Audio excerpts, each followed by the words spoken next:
இன்றும் கூட தனி நீதிபதி ஆதரவாக தீர்ப்பளித்தும் உடனடியாக அந்த வழக்கினுடைய தீர்ப்பிற்கு எதிராக மேல்முறையீடு செல்லக்கூடிய சூழ்நிலையில்தான் இந்த வழக்கினுடைய விசாரணை மீண்டும் மேல்முறையீட்டு மனுவின் மூலமாகத்தான் தீர்மானிக்கப்படும் என்று தெரிய வந்திருக்கின்றது. ஜனநாயகன் படத்திலே ராணுவத்துறை சார்ந்த சில சின்னங்கள் பயன்படுத்தப்பட்டிருக்கின்றன. அதற்கான நிபுணர்களுடைய ஆலோசனையை பெற வேண்டும் என்று வழக்கறிஞர்கள் ஏற்கனவே சொல்லியிருந்தார்கள். ஆய்வுக்குழுவினுடைய பரிந்துரைகளிலே திருப்தி இல்லை என்றால் மறு ஆய்வுக்குழுவுக்கு படத்தை அனுப்புவதற்கு வாரிய தலைவருக்கு அனுமதி உள்ளது என்று சொல்லியிருந்தார்கள். ஏனென்றால் 14 காட்சிகளில் திருத்தம் செய்ய சொல்லியிருந்தார்கள். அதில் சில காட்சிகள் நீக்கப்பட்டன, சில காட்சிகள் வசனங்கள் இல்லாமல் மியூட் செய்யப்பட்டிருந்தன. அப்படி இருந்தும் கூட மீண்டும் ஒரு மறு ஆய்வு குழுவுக்கு இந்த படம் சென்றதற்கான காரணத்தை தணிக்கை வாரியத்தின் சார்பில் சொல்லியிருந்தார்கள். வாரியத்தினுடைய தலைவருக்கு அந்த அதிகாரம் உண்டு என்ற ஒரு கருத்தை சொல்லியிருந்தார்கள். தணிக்கை வாரியத்திற்கென்று சில அதிகாரங்கள் இருக்கின்றன, அதை யாராலும் கட்டுப்படுத்த முடியாது என்கின்ற ஒரு கருத்தையும் கடந்த முறை விவாதத்தின் பொழுது தணிக்கை வாரியத்தின் சார்பில் வாதங்களை முன்வைத்திருந்தார்கள். மறு ஆய்வுக்கு அனுப்பியது மத்திய அரசினுடைய முடிவு அல்ல, வாரிய தலைவருக்கு அந்த அதிகாரம் இருக்கின்றது. எனவே அந்த அதிகாரத்தை தணிக்கை வாரியத்தினுடைய தலைவர் பயன்படுத்தி இருந்தார். இதில் எந்த அரசியலும் இல்லை என்ற ஒரு கருத்தையும் தணிக்கை குழுவின் சார்பில் சொல்லியிருந்தார்கள். ஏனென்றால் விஜய் அரசியல் கட்சியை ஆரம்பித்திருப்பதன் காரணமாக ஜனநாயகன் திரைப்படத்திலே இந்த அரசியல்வாதிகளுடைய ஊழலுக்கு எதிரான காட்சிகள் இடம்பெற்றிருப்பதால் அரசியல் காரணங்களுக்காக இந்த காட்சிகளை திரைப்படத்தை முடக்க பார்க்கின்றார்கள் என்ற ஒரு கருத்தை முன்வைத்தார்கள்.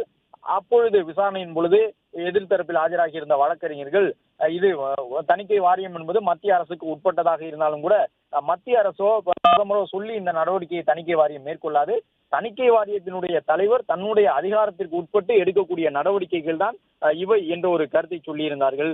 அது மட்டுமல்லாமல் படத்தினுடைய தயாரிப்பாளர்கள் தரப்பில் வாதங்கள் தொடர்ந்து முன்வைக்கப்பட்டு வந்தன.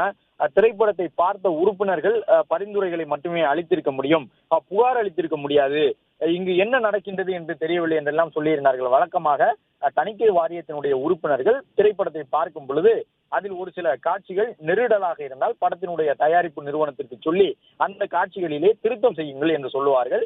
அதன்படி திருத்தங்கள் செய்யப்பட்ட பிறகு உடனடியாக தணிக்கை சான்றிதழை வழங்குவார்கள்.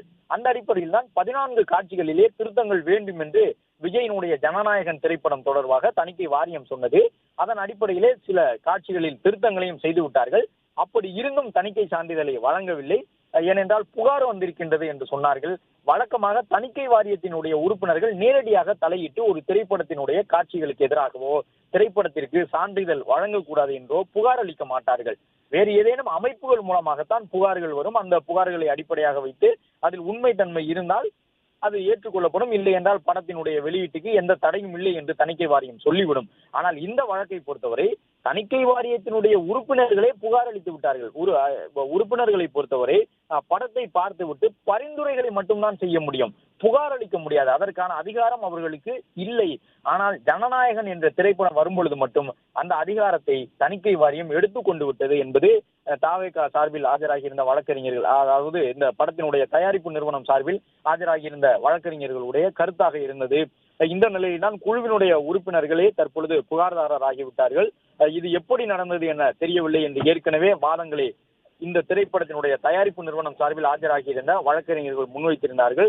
வாரியம் தன்னுடைய முடிவை மறு ஆய்வு செய்ய முடியாது, பெரும்பான்மை உறுப்பினர்கள் படத்துக்கு சான்று வழங்க பரிந்துரைத்திருக்கின்றார்கள் என்பதையெல்லாம் சுட்டிக்காட்டிதான் இந்த தீர்ப்பை ஜனநாயகன் திரைப்பட குழு பெற்றிருந்தது. அப்படி இருந்தும் கூட இந்த திரைப்படமும் சிக்கலுக்கு உள்ளாகி இருக்கின்றது.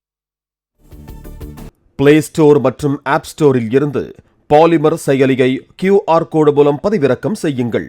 செய்திகளை உடனுக்குடன் பெறுங்கள்.